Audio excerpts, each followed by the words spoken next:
All right, guys, what's going on? So this is going to be our new YouTube where since we can't get our actual podcast that we talk about recorded and up onto YouTube, we're going to start doing different videos where we'll do, like here, we're going to do the first round of the draft where we started that. We did the first 20 in a podcast episode, but we'll finish up the first 32. Yeah, the rest of the first round here in this video. And we'll do other videos like tier lists and whatever else you guys want to see. Just let us know in the comments, and you can go on to my Instagram at tkunik10. You can go to his at jalvarez639. You can tweet at me at phillytalktk, and then also our Instagram at BL in the DC. So we'll do a refresher on like the first 20 picks as we're going along, since I'm sure not everyone will listen to the podcast. Although you guys should. So your odds, I'm evens. We'll go ahead and get started. Who do you have the Jaguars picking?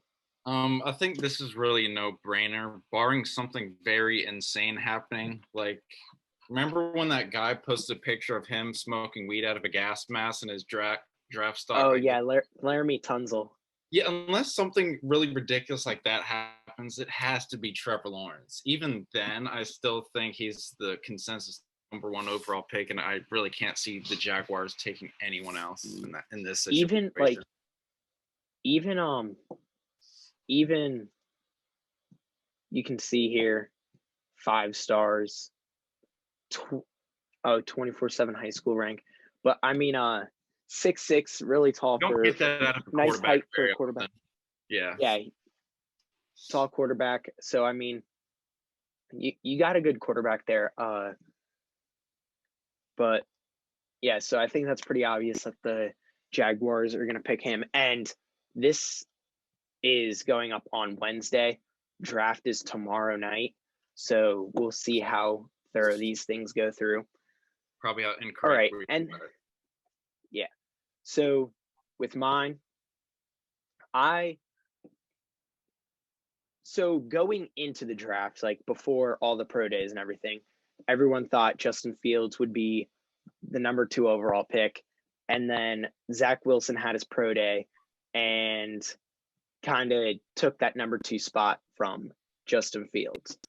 But I think that even though the Jets are the Jets and probably won't take this route, I could see this happening. And I think this would be the better option in the Jets picking Justin Fields.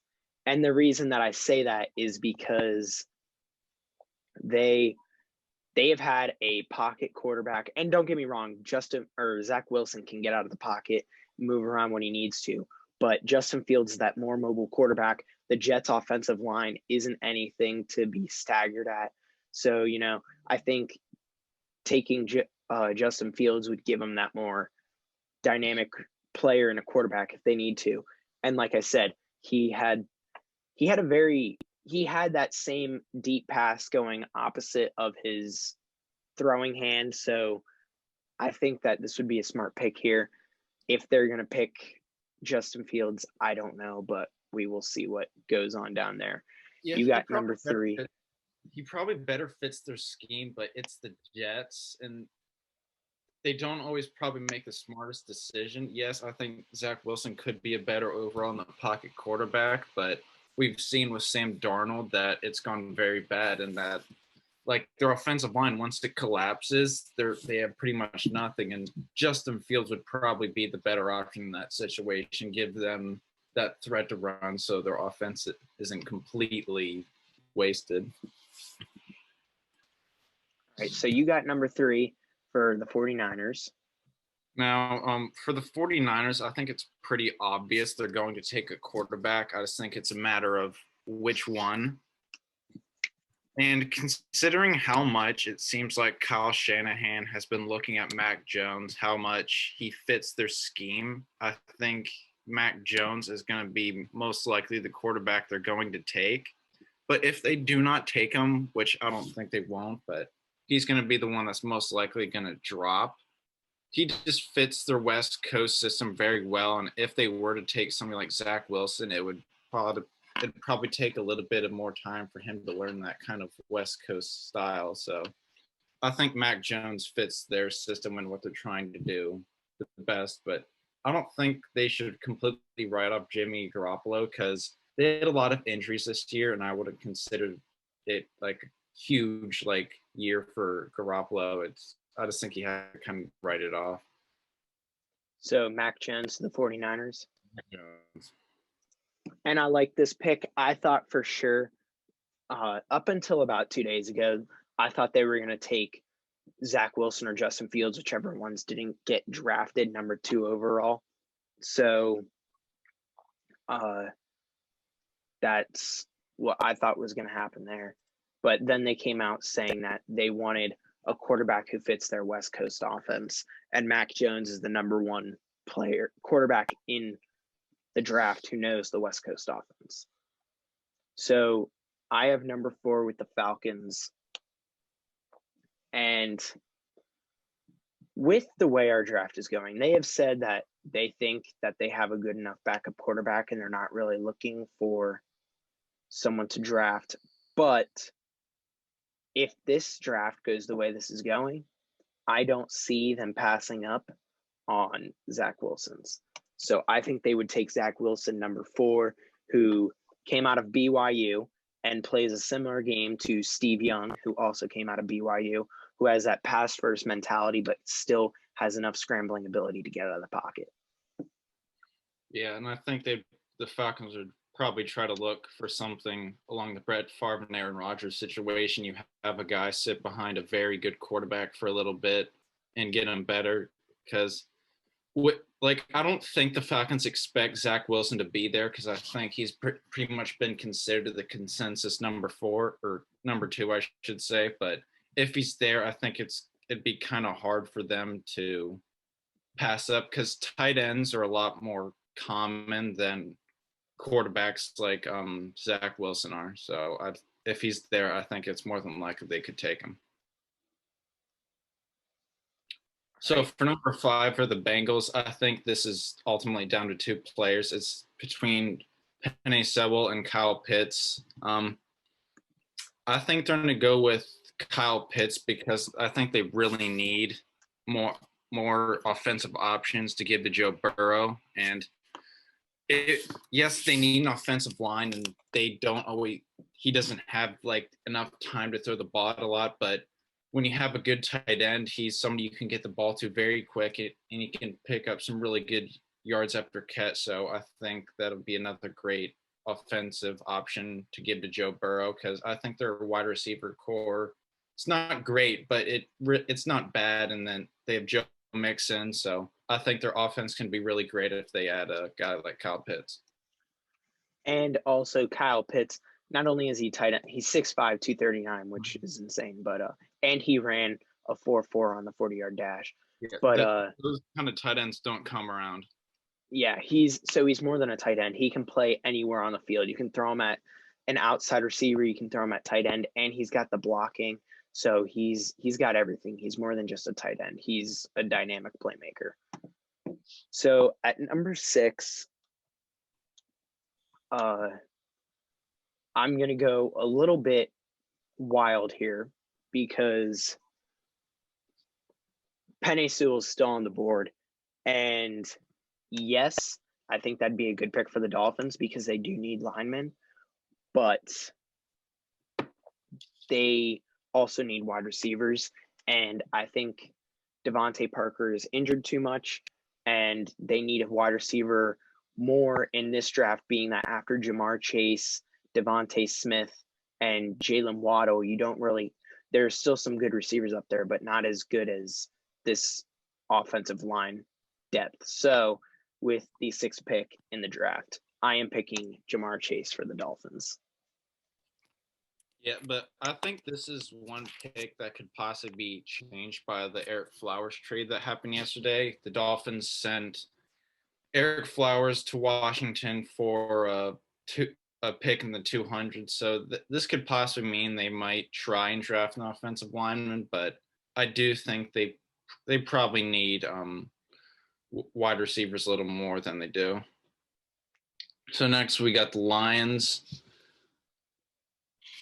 I think they really need an offensive lineman to help give Jared Goff some time and help get that run game going with DeAndre Swift. So I think they're going to go with Penei Sewell.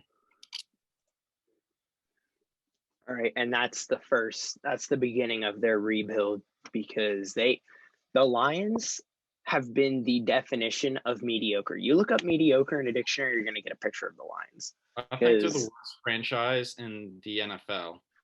Like ever. It's not even that they're bad. They're just disappointing. Like every year they look like they could be good if they wanted to, and they're just not. Then one year they went 0-16, which was that year was funny to watch, but yeah, I just think Dan Orlovsky running out of the back of the end zone. I love that clip so much. It's like, how does an NFL quarterback just continue to run out of the back of the end zone? Yeah, especially like you should have your awareness up, and he wasn't. Like, to the one, so you gotta think that could possibly be an option. Just throw the ball away if you find yourself running back. So, with the 8th pick in the draft, I'm gonna have the Panthers pick Rashawn Slater out of Northwestern. They need an offensive lineman. That O-line is terrible, and they need someone to protect their new man, Sam Darnold, and I think Sam Darnold has just been cursed with being on the Jets, because I think he's a decent quarterback, and he's just been with a bad team. So I think Rashawn Slater going to the Panthers would help them out the most. And I've heard that he's a more complete player than Penei Sewell. Like, Penei Sewell is stronger, but Rashawn Slater is, the way he's built and everything, he can play anywhere on the line. Now this next pick for the Denver Broncos, I think it's really between 3 players: Micah Parsons, Caleb Farley, and Trey Lance. Because I really don't think the Broncos are set on the current quarterback that they have. So I think they're going to take Trey Lance. Before you make this draft real quick, the Broncos just traded for Teddy Bridgewater. They just did? Okay, then I'm definitely changing my pick. I got the notification 3 minutes ago. Teddy Bridgewater traded to the Broncos. All right, forget that. So it's between Caleb Farley and Micah Parsons. This is going to shake up our entire draft. Yeah. As much as I really hate to say this, because I want Washington to get this guy, considering they just got Teddy Bridgewater, I can't see them passing up on a player like Micah Parsons. Micah Parsons is easily the most complete defensive player in the draft. Best in the draft period, but I still want a monster to get him. So, but this doesn't change my pick for the Cowboys. No. And like I said in the podcast, Jerry Jones just loves teasing the Eagles. Last year when CeeDee Lamb was 2 picks away from the Eagles, after we didn't even think he was going to break. I didn't even think he was going to make it to the top 15, or I thought he was going to go in the top 15, and yet here we are. So I think he's going to tease the Eagles a little bit more and take Patrick Surtain still. Yeah, I really think that's the pick that they're going to make. For me, the Giants, they really need to get a wide receiver, so I think they're going to take Jalen Waddle, put the pressure down on Daniel Jones. They want him to really limit his turnovers this year, but I do think they need some more offensive linemen to help Saquon Barkley and to try and prevent injuries from happening, but I really do think they need another wide receiver option to really help Daniel Jones, give him more options and try and limit the risky amount of throws he makes. So we're doing a no trade in this draft. Otherwise, I would have the Eagles trading up into that 7, 8, 9 position, because I think these 3 picks here, 7, 8, and 9, they're really gonna set the tone for the draft. And while in our draft, in 7 and 8 they take offensive linemen, and Micah Parsons gets taken at number 9, and that doesn't really affect the Eagles. But all three of those teams have the same needs as all three of the Cowboys, the Giants, and the Eagles: wide receiver and corner. And that's really what's going to affect the draft the most, in my opinion. So with that, but since we aren't doing any trades, I am going to have the Eagles taking a cornerback, and they aren't going to go for Caleb Farley, although that's a very high chance, being that the Eagles love drafting risky, and Caleb Farley going down for 2 surgeries this offseason.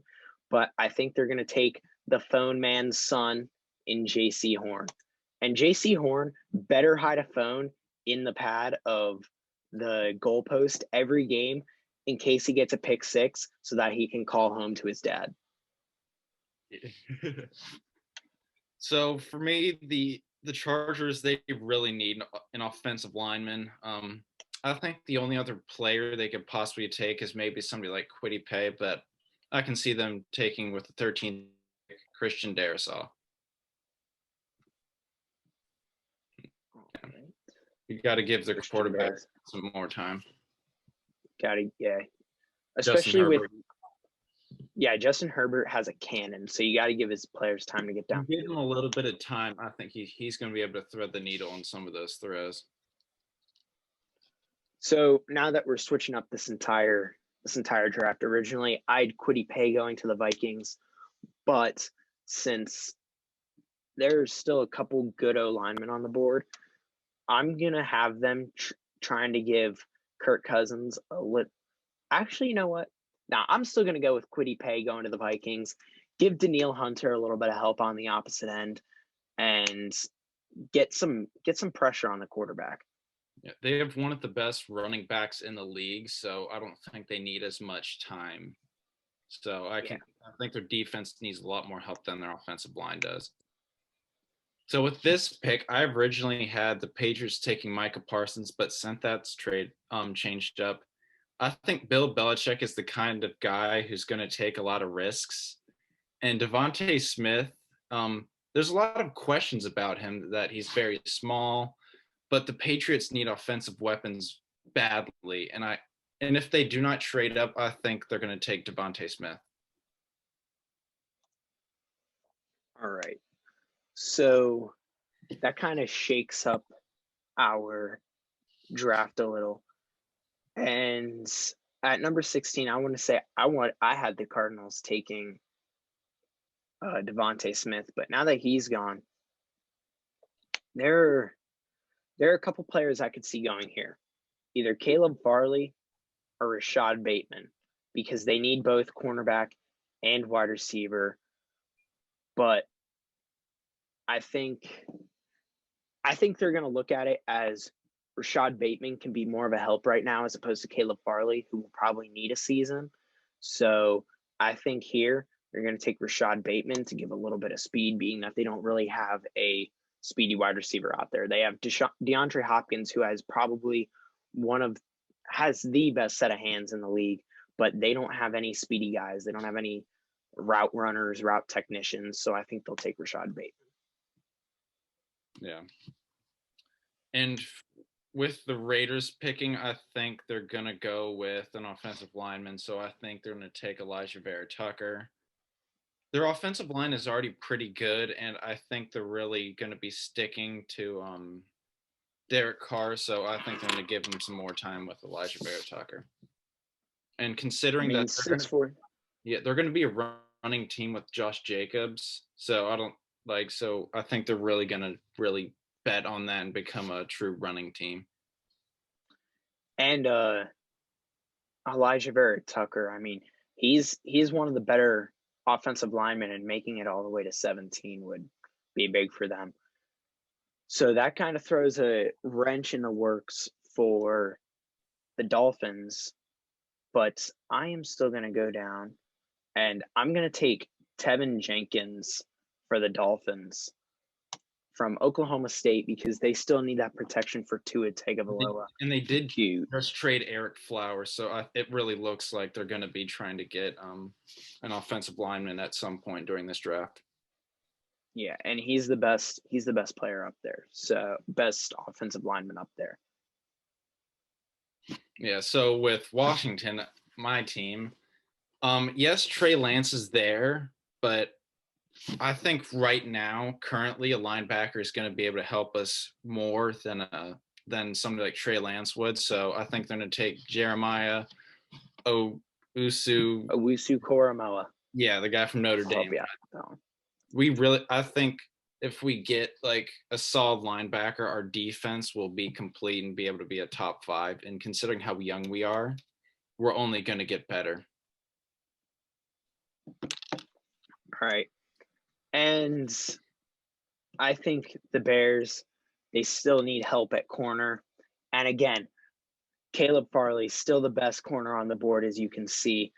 But Trey Lance he's still – Trey Lance is there. They do need a quarterback, but they have Andy Dalton this year, and I think they can wait on a couple of rounds in order to – yeah, don't get me wrong. Andy Dalton isn't anything special. Not good.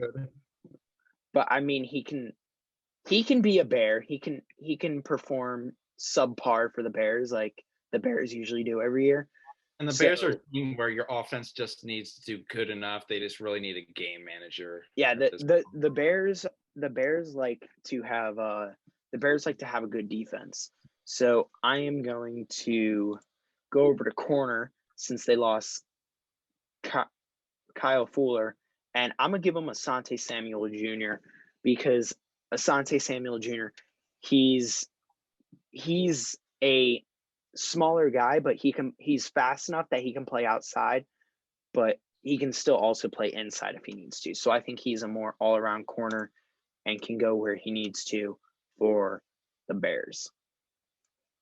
So with the Colts, I think they're a better team than what has been shown, and I think they can afford to take a player that's not going to be ready this year. And if they were able to add Caleb Farley, yes, he's probably going to sit this first year, but in the future, if he's able to get healthy, I think he can be a really great help to that defense, and I can't see the Colts passing up on him, considering how much we have him dropping. All right.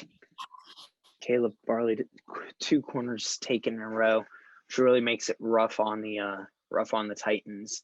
Mm-hmm. But with the Titans coming up, I think they're going to be looking at A.J. Brown and the lack of help he has around him.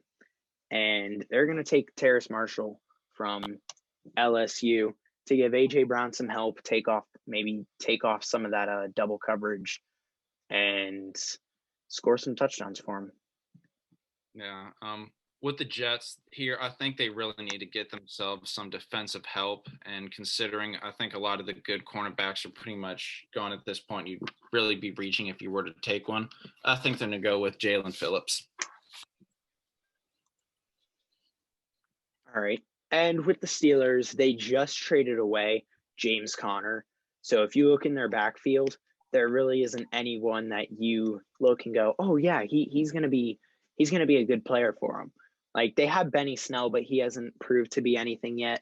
So I think they're going to take a chance on the star running back from Alabama and go with Najee Harris.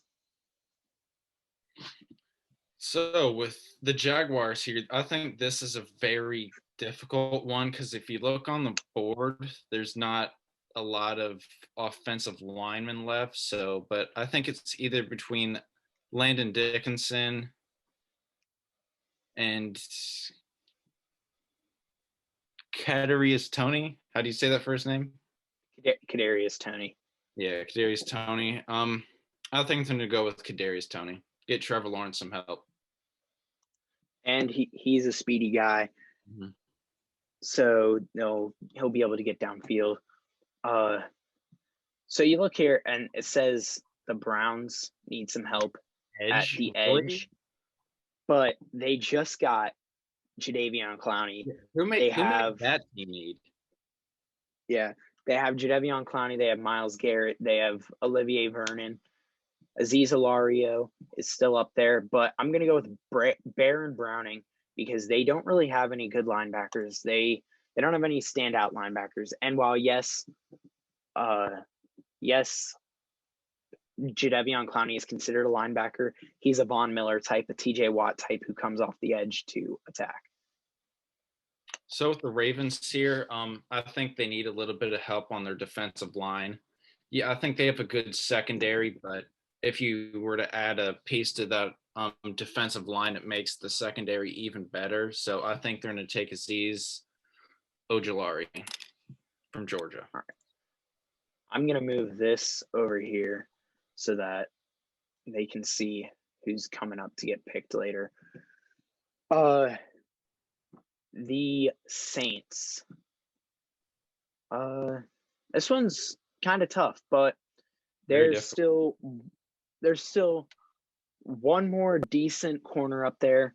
There's a decent safety up there. There's a couple linemen up there. And with them, I'm going to go with a little bit of help for Marshawn Lattimore because I don't really see any help opposite of him. So I'm going to go with him. Yeah, so I'm going to go with Greg Newsome from Northwestern to help Marshawn Lattimore and lock down that secondary for him.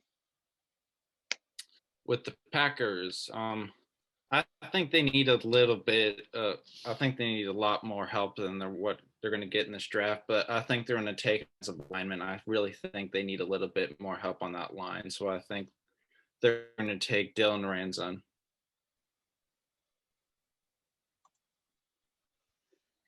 All right, the Bills. The Bills look like a good team.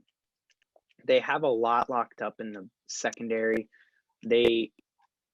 I just can't think of anyone interesting that they have on that defensive line.